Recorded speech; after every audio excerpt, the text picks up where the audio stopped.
সংগ্রামী সহযোদ্ধা, আপনারা দেখেছেন 5ই আগস্টের আগে এই 16 বছরে এই স্বৈরাচার ফ্যাসিস্ট কি করে গেছে।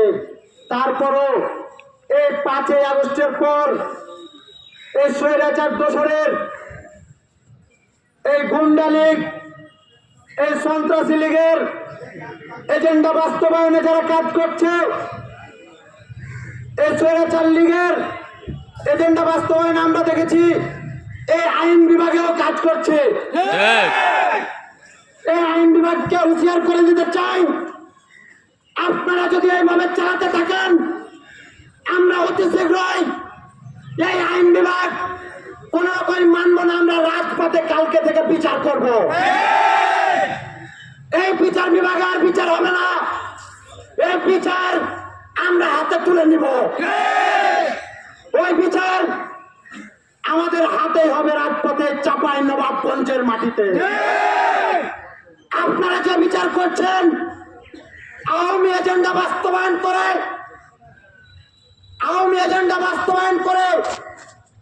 আওয়ামী লীগের দোসরদেরকে জামিনে মুক্তি দিয়ে তাদেরকে আবার তাদের এজেন্ডা বাস্তবায়নের সুযোগ করে দিচ্ছেন। এই বিচার আমরা এই চাঁপাইনবাবগঞ্জ বাংলাদেশের মাটিতে হতে দেব না। ওই বিচার বলে দিলাম, আপনারা যদি সাবধান না হয়, আমরা রাজপথে ওই বিচার আমাদের হাতে তুলে নেব। এই আইন বিভাগের নাম বলছি না, সংক্ষেপে এক নাম বলছি আমি, বুলেট। সাবধান হয়ে যাও।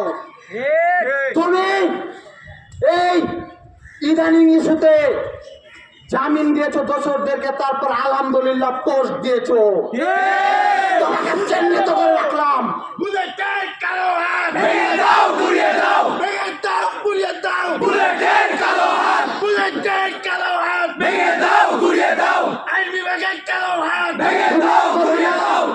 শুধু না, ওনার নাম শুধু বললাম, প্রত্যেকে চিহ্নিত হয়ে থাকবেন।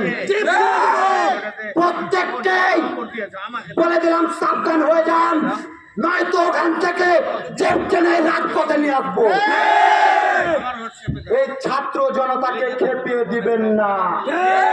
যদি আরেকটি 5ই আগস্ট যা দেখতে চান, যদি ইচ্ছা থাকে আরেকটি 5ই আগস্ট দেখার, তাহলে ওই আওয়ামী দোসরদের দালালি করে ওখানে বসে থাকেন, আপনাকে সরতে হবে না, জেব টেনে রাজপথে নিয়ে আসবো।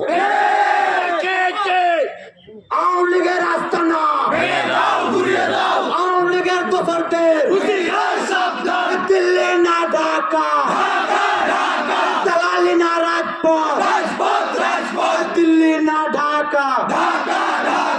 পুলিশকে একটু সাবধান করে দিতে চাই ভাই, আপনাদের তদন্তে কোন রকম গাফলতি রাখবেন না। যদি গাফলতি পাই, আপনাদের কাউকে কিন্তু ছাড় দেওয়া হবে না। আপনারা ভুলে গেলে চলবে না। 5ই আগস্টের পর, 5ই আগস্টের আগে আপনাদের জনগণ কিভাবে দেখত, আপনারা কিন্তু জনগণের ওই জায়গাটা এখনো ফিরে পাননি। আপনাদের তদন্তে যেন কোন রকম গাফলতি না দেখি।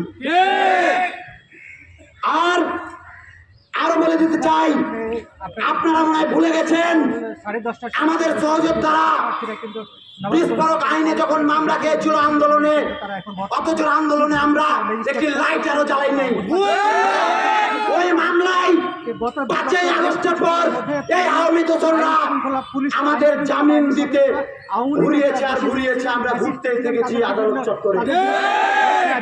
আপনারা আমাদেরকে তখন যদি জামিন দিতে ঘুরাতে থাকেন, আজকে কিভাবে অগ্রিম আপনারা বিস্ফোরক আইনে জামিন দিবেন? মুক্ত করে দিয়েছে। এই জবাব দেই এই রাজপথে 24 ঘন্টার মধ্যে দিতে হবে। নিতে পারেনি তারা করতে হবে আপনাদের। আপনাদের আলটিমেটাম করে দিচ্ছি এবং হত্যা তো আগামী 24 এক সপ্তাহের মধ্যে এগুলো ক্লিয়ার করে আপনারা ফিরে আসুন, নইলে এই আদালত আর আমরা রাখবো না। রাজপথে আমরা আমাদের হাতে আদালত তৈরি করে নেব। আদালত আর রাখছি না।